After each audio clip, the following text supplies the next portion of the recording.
Assalamualaikum warahmatullahi wabarakatuh. Oke, kita bertemu lagi ya di pertemuan 3. Alhamdulillah, semoga semuanya sehat-sehat selalu. Untuk pertemuan 3, kita akan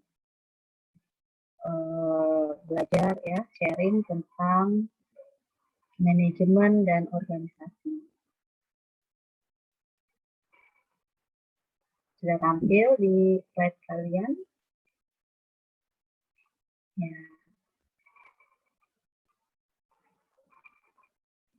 Untuk pengertian manajemen di sini ya, adalah suatu proses dengan mana pelaksanaan suatu tujuan tertentu diselenggarakan dan diawasi.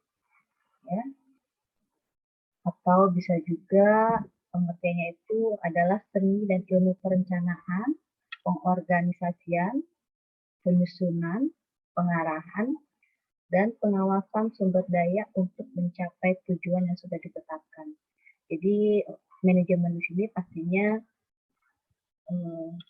seperti sebuah sistematis ya, mulai dari perencanaan, pengorganisasian, lalu penyusunan, pengarahan, hingga adanya pengawasan seperti itu. Bagaimana memanage untuk mencapai tujuan tertentu. Untuk tingkatan manajemen di sini ada bentuk piramida ya. Yang pertama paling atas itu top level manager. Biasanya ini melakukan perencanaan strategis. Contohnya itu ya direktur, wakil direktur, ya. Lalu untuk yang tingkatan manajemen berikutnya ada middle level manager. Di sini dia melakukan perencanaan manajemen. Ya. Kalau yang top level tadi perencanaan strategis itu seperti membuat rencana kerja seperti itu ya. Untuk middle di sini perencanaan manajemen, contohnya seperti kepala divisi, kepala bagian, kepala instalasi seperti itu. Semakin dia ke bawah, nanti jumlah untuk personilnya akan semakin banyak ya. Low level manager yang paling bawah di sini dia melakukan perencanaan operasional. Contohnya ya supervisor ya, mandor, leader seperti itu. Jadi tingkatan manajemen itu ada bentuk piramid ya, ada top, middle, dan low.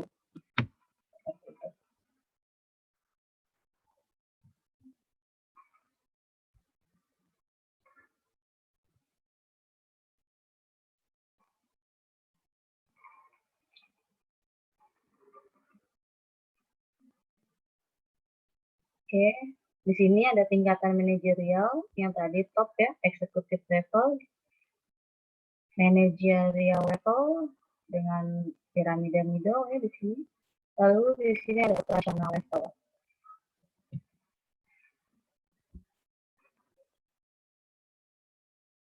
Fungsi manajemen di sini ya, ada terdiri dari beberapa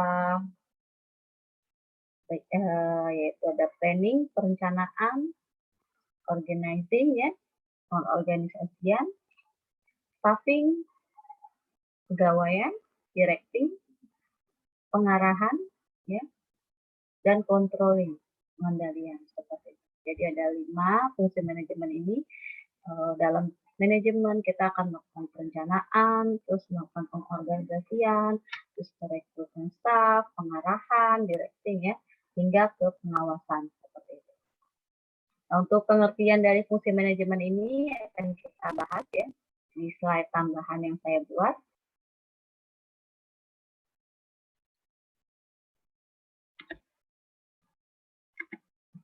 Kalian bisa download slide yang tambahan tersebut ya ada di My Elnusa. Kalian bisa lihat.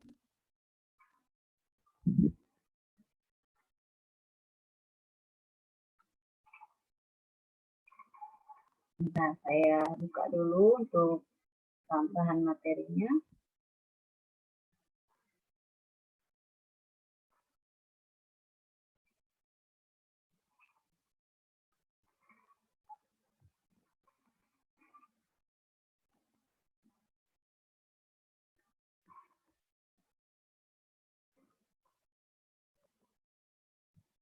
Ya, sudah. Oh, belum tampil ya.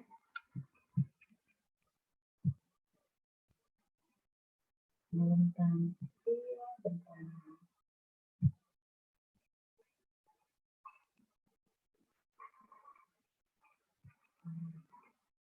Oke. Ini sistem informasi manajemen pertemuan 3 ya. Ini yang tadi sudah dijelaskan untuk tingkatan manajerial ada top, middle, and low. Top itu tingkat puncak, tingkat paling tinggi ya, atas. Lalu ada manajemen tingkat menengah dan manajemen tingkat tinggi pertama atau low ya. Sebenarnya harusnya ini piramida segitiga ya.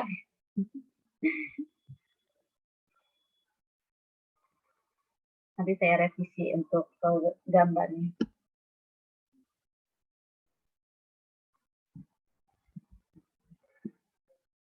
Nah, untuk tugas manajemen tingkat puncak tadi yang paling atas ya, dia menentukan tujuan perusahaan ya.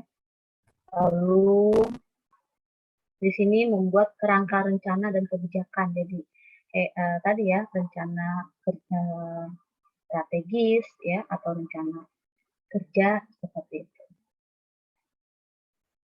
Nah, ini sangat penting untuk perusahaan ya. Jadi dia akan membuat sebuah kerangka kebijakan untuk mencapai tujuan utama perusahaan itu. Ya. Lalu selain itu dia juga membentuk ini ya, menentukan tujuan dari perusahaan tersebut ya, baik dalam jangka panjang maupun jangka pendek. Selain itu dia mengorganisir seluruh kegiatan.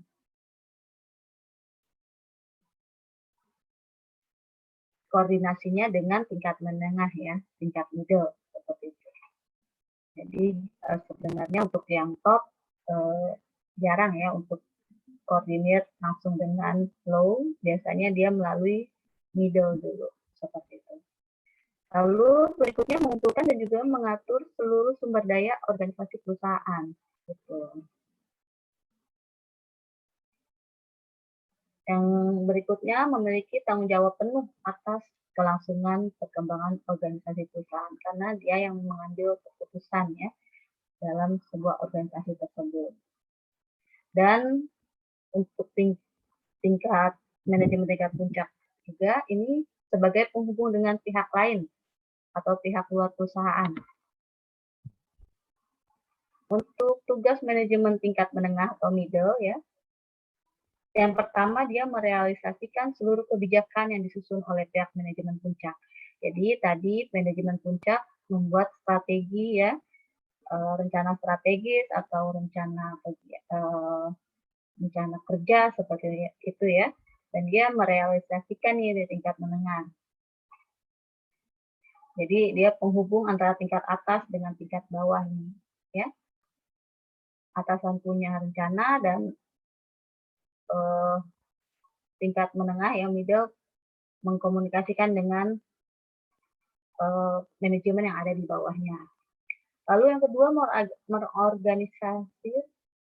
mengorganisir seluruh kegiatan departemen ya, agar bisa melakukan seluruh rencana dan juga kebijakan yang sudah ditetapkan seperti itu. Jadi tadi kan contoh middle itu kan kepala bagian, kepala divisi seperti itu ya. dia mengorganisir rencana ya, kebijakan dalam departemen gitu ya, dalam bidang departemen. Lalu yang ketiga, merekrut, menyeleksi, dan menempatkan karyawan ya. Yang keempat, memberikan motivasi kepada karyawan, seperti itu. Berikutnya lagi, dia mengawasi dan mengarahkan seluruh karyawan yang berada di departemennya. Lalu melakukan kerjasama dengan departemen lain, seperti itu ya. Dan melakukan rencana yang sebelumnya telah disusun oleh manajemen tingkat atas. Untuk manajemen tingkat lini pertama atau tingkatan low ya, di sini adalah mempelajari dan memahami seluruh masalah serta keluh kesah para pekerja operasional ya, untuk disampaikan ke manajemen tingkat menengah gitu. Jadi di sini merupakan perantara dari para staff seperti itu ya. Karena kan dia tadi mandor ya, mandor, leader seperti itu contohnya. Lalu yang kedua, mampu menjaga kondisi kerja yang baik gitu. Jadi hubungan kerja yang sehat itu sangat penting ya, antara atasan dan bawahan. Kemudian menyediakan fasilitas lingkungan kerja yang aman dan sehat. Ini tugas untuk manajemen tingkat lini pertama. Memberikan bantuan pada manajemen tingkat menengah tadi ya, untuk merekrut dan menyeleksi calon pekerja. Lalu dia juga berkomunikasi, mendengarkan saran, ya, dan memberikan motivasi pada karyawan. Karena kan dia yang berhubungan langsung ya dengan karyawan-karyawan. Kemudian perhatikan sekaligus menjaga kualitas nih, kualitas dari pelayanan ya, ataupun hasil output produksi misalnya. Kemudian bertanggung jawab ya, meningkatkan moral karyawan dan membangkitkan seluruh semangat kerja. Jadi tingkat lini pertama ini diharapkan bisa membangun lingkungan kerja ya yang baik dengan membangkitkan semangat para pekerjanya. Yang terakhir dia minimalisir pemborosan.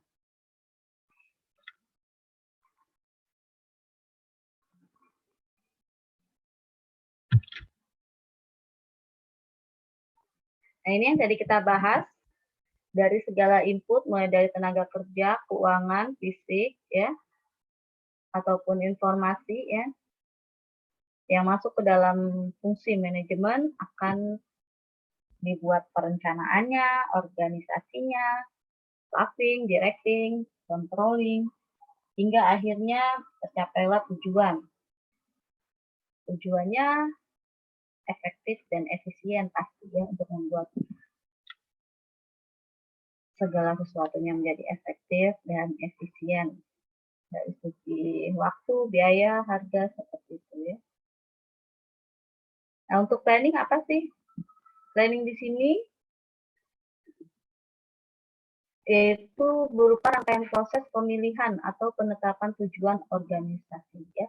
Jadi dalam membentuk sebuah manajemen organisasi di sini dia harus ada tujuannya gitu, planningnya, perencanaannya, dan penentu strategi yang dibutuhkan untuk mencapai tujuan tersebut gitu.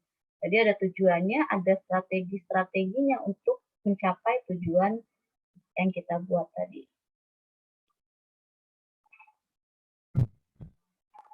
Setelah planning ada organizing atau pengorganisasian, yaitu berupa rangkaian aktivitas pembagian tugas yang akan dikerjakan.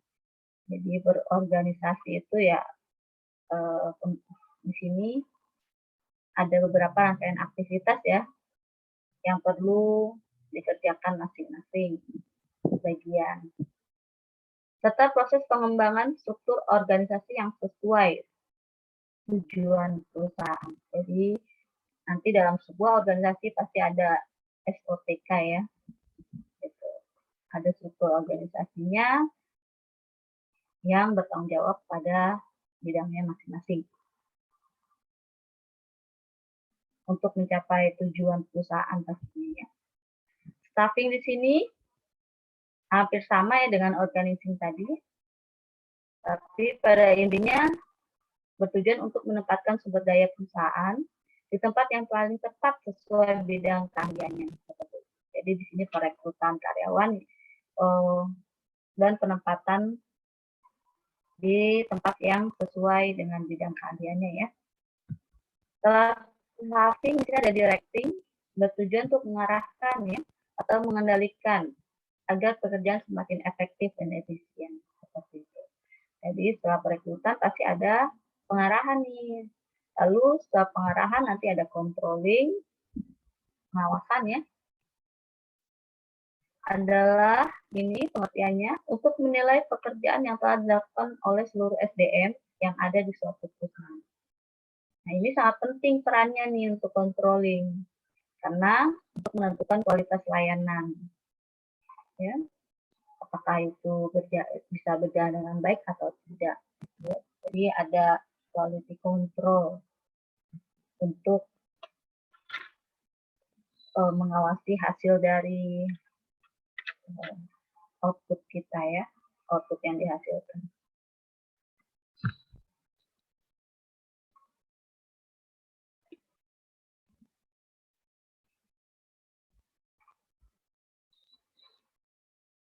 Kita kembali lagi ke modul.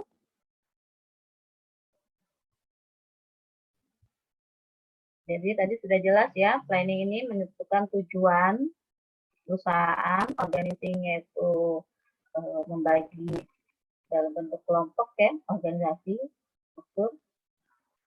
Staffing ini perekrutan dan penempatan karyawan sesuai ya, bidangnya, directing pengarahannya ya, dan controlling pengawasannya.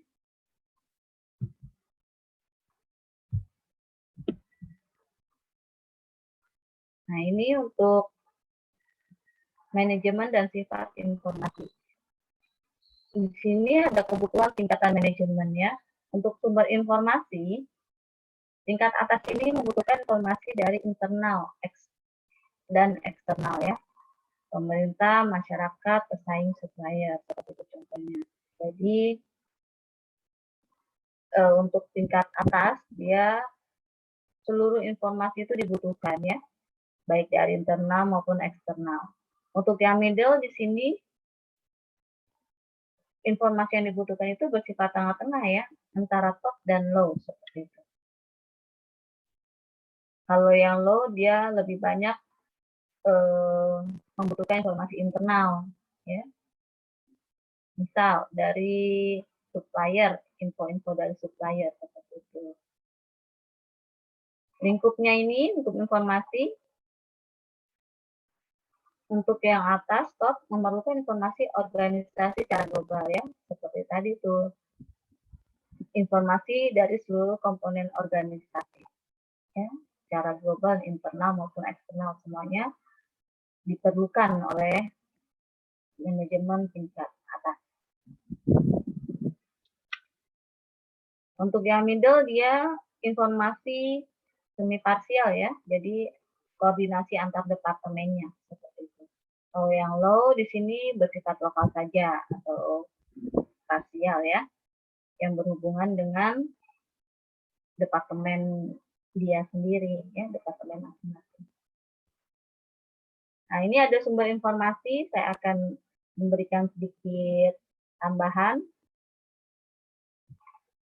di slide saya. Kebutuhan informasi di sini, tadi kan kita sudah dijelaskan ya. Untuk yang top, dia memerlukan informasi dari luar perusahaan maupun dari internal ya. Baik secara langsung ataupun tidak langsung ya, yang mempengaruhi jalannya bisnis. Contohnya tadi itu ya kan, ada supplier, ada keadaan pasar, pemerintah ya, kebijakan pemerintah, permen gitu ya,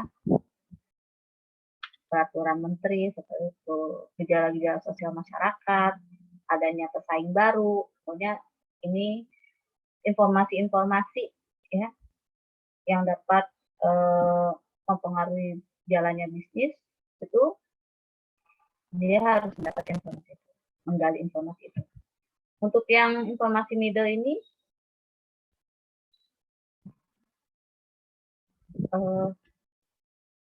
contohnya ya, kalau yang di luar perusahaan yaitu jenis-jenis bahan baku yang berkualitas harganya seperti itu. Adanya teknologi baru misalnya untuk penciptaan produk atau jasa. Kalau yang informasi internal ini seperti adanya stok barang di gudang, servis level kepada pelanggan dan lain-lain ya. Biasanya di sini tadi kan untuk yang middle management ini bersifat antar departemen ya, kalau yang internal. Untuk yang low management dibutuhkan berkaitan dengan internal perusahaan saja atau di dalam departemen itu sendiri, seperti misalnya ada pesanan yang belum dikirim, ketersediaan sumber daya manusia untuk produksi, seperti itu ya.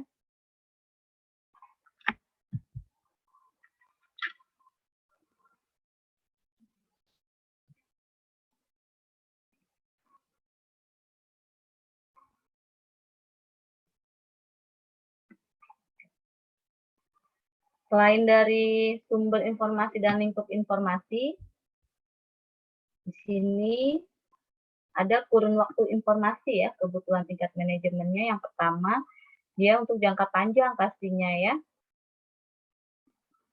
Lalu yang middle itu jangka menengah, dan yang low itu jangka pendek seperti itu. Untuk kelengkapannya, dia memerlukan laporan. Biasanya singkat ya, hanya pokok-pokok permasalahan saja gitu. Kalau yang middle ini, dia lebih lengkap ya. Untuk yang low ini memerlukan laporan yang lengkap seputar bagian masing-masing. Seperti itu ya.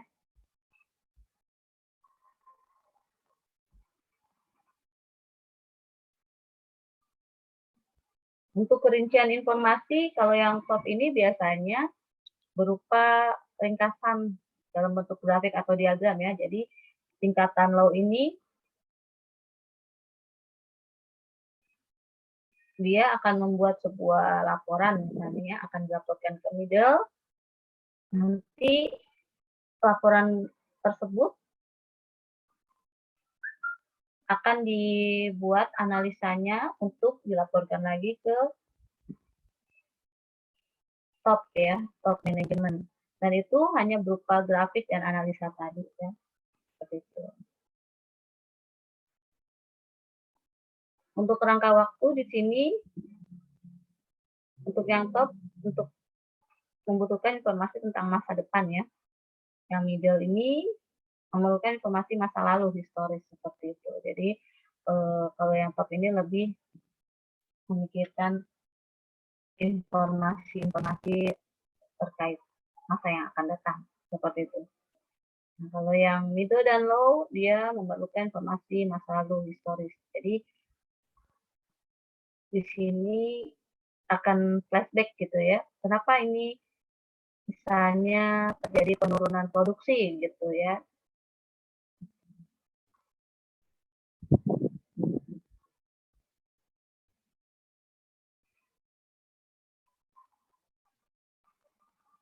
Untuk peran manajerial ada 3 ya, secara pribadi, secara peran informasi, dan pemberi keputusan. Untuk peran pribadi, dia manajer ini dia sebagai kepala ya, figur dari atasannya anak buahnya dia gitu ya. Kepala, pemimpin, lalu ada dia bersifat penghubung ya, seperti itu, penghubung dengan karyawannya.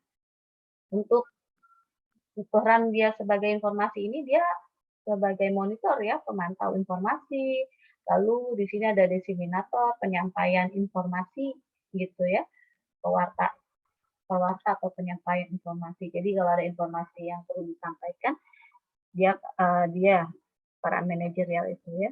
Lalu juga sebagai spokesperson ya, juru bicara. Gitu. Jadi ada peran manajerial ini dari segi pribadi, dia sebagai kepala, leader, ataupun penghubung ya. Kalau dari segi informasi dia sebagai pemantau ya, lalu dia penyebar ya, penyebar informasi dan juga juru bicara. Untuk keputusan dia sebagai ini ya, jiwa entrepreneur nih, berwirausaha, yaitu mengambil keputusan, pemecah masalah, membagi sumber daya, dan juga perunding. Seperti itu.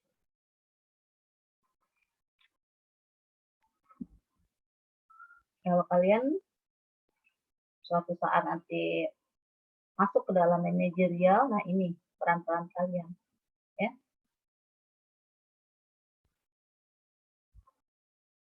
Nah ini untuk manajer, ada beberapa keahlian yang diperlukan. Di sini kalian berupa komunikasi dan juga memecahkan masalah. Untuk pengetahuan dasarnya, dia harus mengetahui pengetahuan tentang komputer ataupun teknik lainnya ya, pengetahuan teknis lainnya dan juga pengetahuan informasi.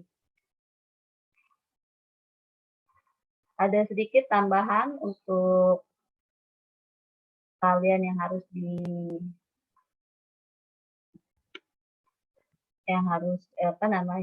yang harus dipunyai, yang harus ada pada manajerial. Ini menurut Robert L. Katz, ini keterampilan manajer ada yang pertama, keterampilan konseptual ya, yaitu membuat konsep, ide, gagasan. Nah, ini dijabarkan dalam bentuk rencana kegiatan atau rencana strategi. Lalu yang kedua, dia keterampilan berhubungan dengan orang lain, humanity skill. Komunikasi ini harus persuasif ya, harus diciptakan oleh manajer terhadap bawahan. Tadi kan di modul ya, dia secara informasi dan juga komunikasi dan juga ini ya, keterampilan konseptual. Lalu ada keterampilan teknikal di sini, menjalankan suatu kerjaan tertentu, contohnya menggunakan komputer tadi ya. Adapun keterampilan manajer lainnya ya, misalnya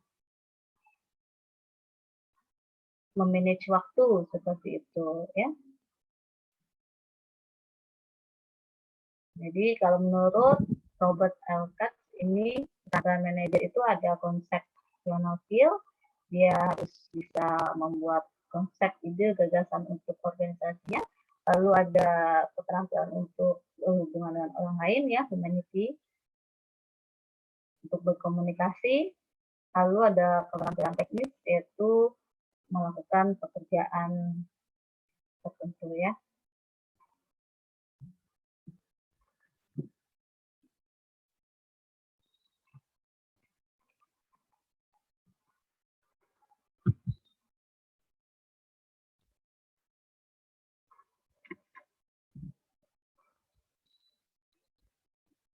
Oke, kita kembali lagi ke modul.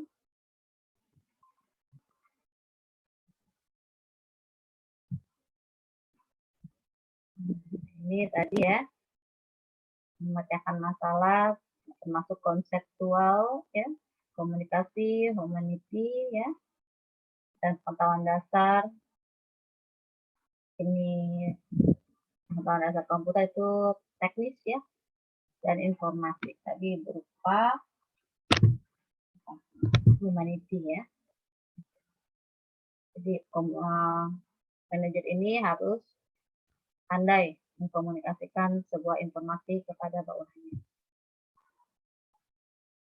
Untuk definisi organisasi di sini yaitu suatu sistem perilaku orang-orang yang saling berinteraksi dalam melaksanakan pekerjaan atau tugas ya. Jadi organisasi ini yaitu sistem ya yang saling berhubungan, berinteraksi dalam melaksanakan pekerjaan atau tugas. Nah, untuk strukturnya yaitu kerangkanya ya, kerangka dan susunan perwujudan pola tetap hubungan-hubungan di antara fungsi-fungsi.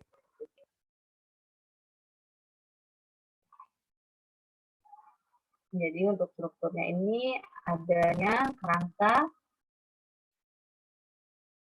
yang saling berhubungan ya dari fungsi-fungsi atau bagian-bagian seperti itu. Nah, untuk struktur organisasi itu ada lini and staff, dan fungsional. Untuk pengertiannya ada di modul tambahan saya ya. Ini pengertian untuk struktur organisasi. Yang pertama, struktur organisasi lini ya, kita bahas. Ada organisasi lini yang staff dan juga fungsional. Yang struktur organisasi lini ini, pimpinan memberikan pelimpahan tugas kepada pejabat yang menjadi manajer bagian bawahannya. Jadi langsung ya, dalam satu bagian kerja atau satuan kerja tertentu. Jadi untuk, ini kelewat ya. Organisasi lini itu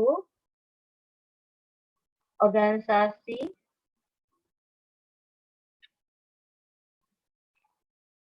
suatu struktur dalam organisasi ya. Pemberian tugas dan wewenang terjadi secara langsung dari atas ke bawah, dari pimpinan ke bawahan seperti itu. Kalau yang fungsional yaitu pimpinan memberikan pelimpahan tugas kepada pejabat yang menjadi manajer bagian bawahannya. Gitu. Jadi ada manajer middle-nya seperti itu ya. Dalam satu bagian kerja atau satuan kerja tertentu.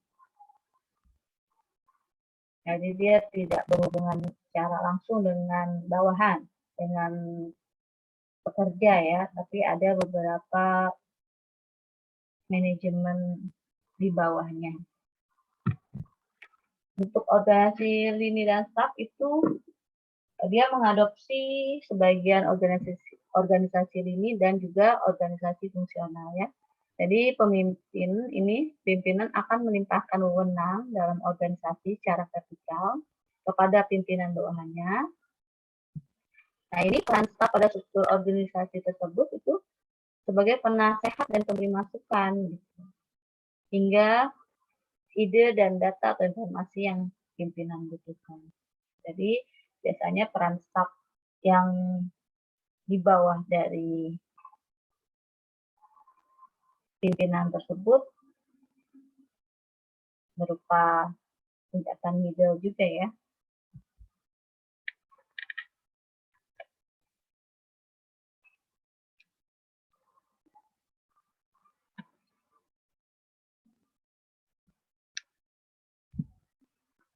Ini ada penjelasan tentang struktur organisasi ini ya.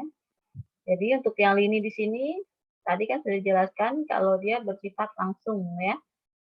Dari atasan satu garis wewenang ke bawahan seperti itu ya. Lalu jumlah karyawannya itu cenderung sedikit ya. Pucuk pimpinan biasanya pemilik perusahaan itu sendiri. Nah, karena karyawan sedikit biasanya itu di organisasi yang kecil seperti itu ya. Keuntungannya di sini satuan pimpinan berada dalam satu tangan, pengambilan keputusannya cepat ya karena tidak terlalu banyak manajemennya. Jadi dari top langsung berupa bisa langsung berupa ke pekerjanya seperti itu ya. Garis pimpinannya tegas dan pengendalian secara ketat dapat dilaksanakan. Jadi kan karena di sini sebagai pucuk pimpinan sebagai pemilik perusahaan ya, dan juga jumlah karyawan yang sedikit, maka pengendaliannya lebih mudah ya dilaksanakan, lebih ketat.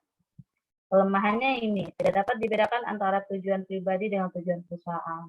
Lalu kecenderungan pimpinan diktator seperti itu ya. Organisasi selalu bergantung pada satu orang, tadi tergantung pada pemilik itu ya. Kesempatan karyawan berkembang terbatas. Ini untuk yang kelemahan dan keuntungan dari struktur organisasi lini. Contohnya apa? Struktur organisasi lini. Di sini contoh struktur organisasi lini adalah misalnya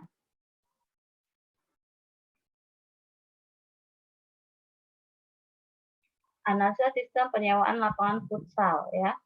Di sini owner tadi sebagai pemilik, lalu ada kasir dan cleaning service seperti itu. Nah, ini dia langsung ya, langsung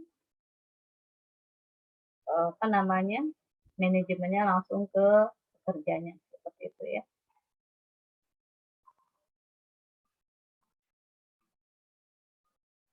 Untuk yang contoh organisasi lini dan staff di sini ya, dia lebih kompleks nih, lebih besar dan kompleks. Jumlah karyawannya juga lebih banyak ya. Hubungan atasan dan bawahan tidak bersifat langsung. Jadi di sini contohnya ya, untuk struktur organisasi lini dan staff, untuk yang garis tebal ini, misalnya contohnya sini line authority, ya, jadi wewenang langsung dari manajemennya ya. Lalu ada staff authority, wewenang antar staff seperti itu, wewenang karyawan. Kalau contoh dari lini and staff itu kita lihat di sini.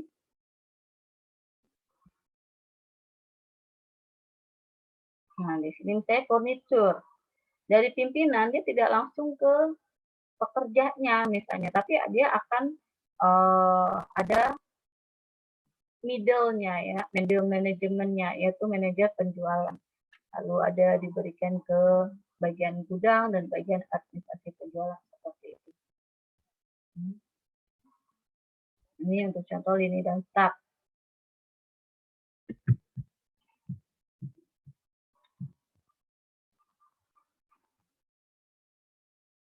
Keuntungannya apa sih kalau yang struktur organisasi lini dan staff di sini? Yang pertama, pemimpin tetap berada pada satu tangan ya. Tadi misalnya pemilik sebagai pimpinan. Adanya pembagian tugas yang jelas ya. Lalu bakat dapat dikembangkan. Kelemahannya tidak ada perbedaan antara perintah dan bantuan. Solidaritas karyawan kurang karena tidak saling mengenal seperti itu ya. Karena terdiri dari beberapa bagian-bagian. Lalu ada persaingan kurang sehat sering terjadi di sini. Untuk contoh struktur organisasi fungsional di sini, pembidangan tugas dapat dibedakan dengan jelas ya. Spesialisasi karyawan dapat berkembang optimal dan juga bawahan akan menerima perintah dari beberapa atasan. Gitu. Jadi misalnya nih, ini ada chief engineer bisa memerintah foreman shop A, di sini juga langsung sini ya. Ini quality control inspector bisa melakukan sini ya. Audit ke sini seperti itu. Nah, ini worker bisa dari menerima perintah juga dari foreman shop A seperti itu ya. Contoh lainnya di sini adalah misalnya nih rektor. Rektor itu akan mempunyai tingkat middle management Kaprodi misalnya ya. Nah, Kaprodi ini bisa koordinasi dengan dosen B, dengan dosen A, seperti itu. Fakulti TI juga sama gitu ya. Dan dia juga bisa langsung memerintah dosen A dan dosen B seperti itu ya. Ini untuk contoh organisasi fungsional. Kelemahannya apa sih? Yang fungsional. Sini kelemahannya pekerja kadang-kadang sangat bosan ya pekerjaannya. Karyawannya hanya mementingkan bidangnya seperti itu. Keuntungannya, karyawan dapat terampil di bidang masing-masing, efisiensi dan produktivitas dapat ditingkatkan, serta solidaritas moral dan disiplin karyawan yang tinggi. Tadi dijelaskan untuk dalam organisasi lini dan staff. Contohnya di sini ada line authority dan staff authority. Saya akan beri penjelasan di modul saya. Ini ada beberapa jenis wewenang ya. Untuk yang pertama tadi line authority ini wewenang manajer yang bertanggung jawab langsung gitu ya. Jadi ini manajer yang berhubungan langsung gitu. Yang memberi perintah langsung sebagai rantai komando organisasi. Untuk staff authority, hak yang dimiliki oleh para staff atau para spesialis untuk memberi saran seperti itu, memberi rekomendasi atau konsultasi pada personal ini. Seperti itu ya. Jadi hal ini tidak berarti staf mempunyai wewenang memerintah lini untuk mengerjakan sesuatu, hanya sebatas memberi saran saja, rekomendasi atau konsultasi seperti itu ya, kalau staff authority. Fungsional authority, wewenang anggota staf departemen untuk mengendalikan aktivitas departemen lain. Karena berkaitan dengan tanggung jawab staf spesifik.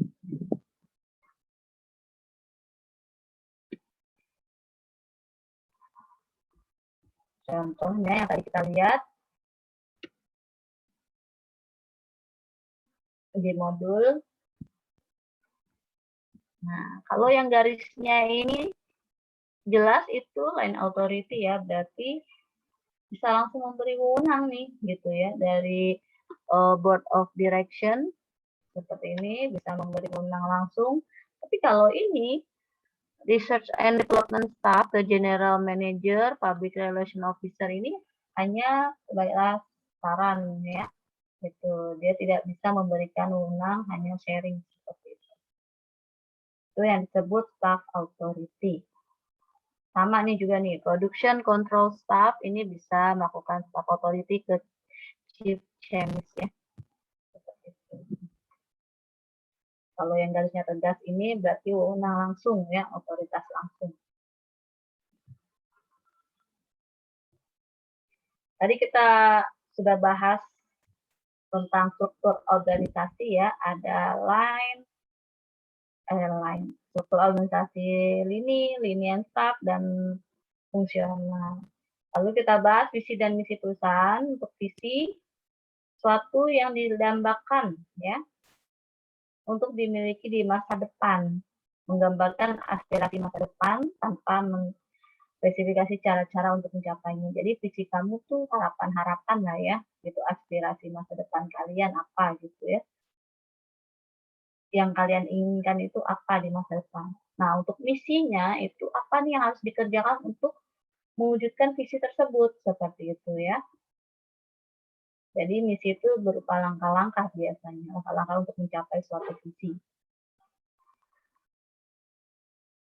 Contoh visi dan misi perusahaan, misalnya visinya, menjadi perusahaan telekomunikasi yang unggul. Misinya apa nih supaya dia unggul dalam memberikan pelayanan?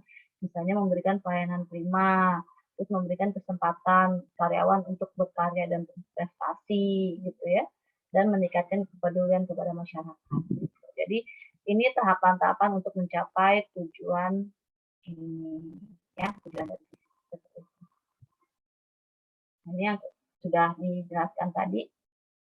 Contoh visi misi dari organisasi ini tadi ya. Ini visinya menjadikan ABC Futsal sebagai lapangan futsal pertama dengan fasilitas modern lengkap dan menjamin keselamatan serta menjadi lapangan futsal utama.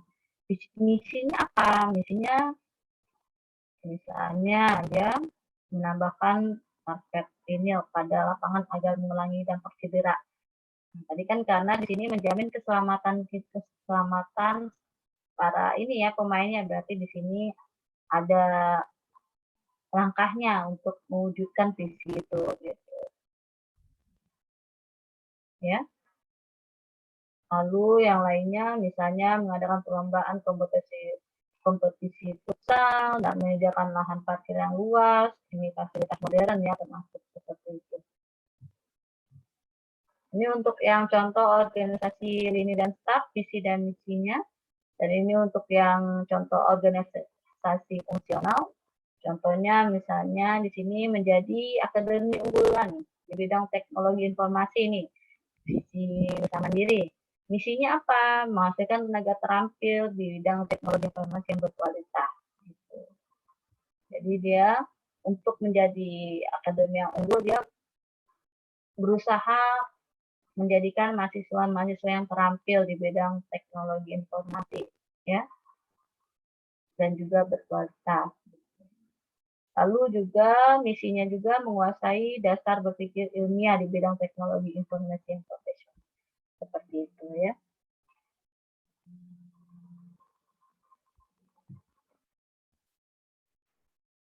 Oke.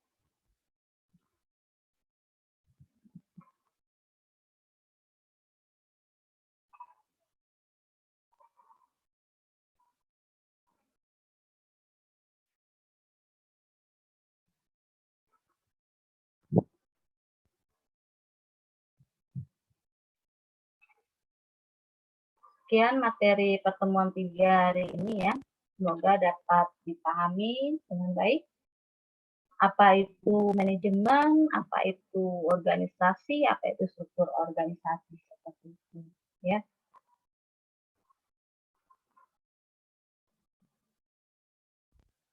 Jika ada pertanyaan bisa melalui WhatsApp grup ya. Silakan. Oke, akhir kata saya akhiri pertemuan 3 hari ini ya. Assalamualaikum warahmatullahi wabarakatuh.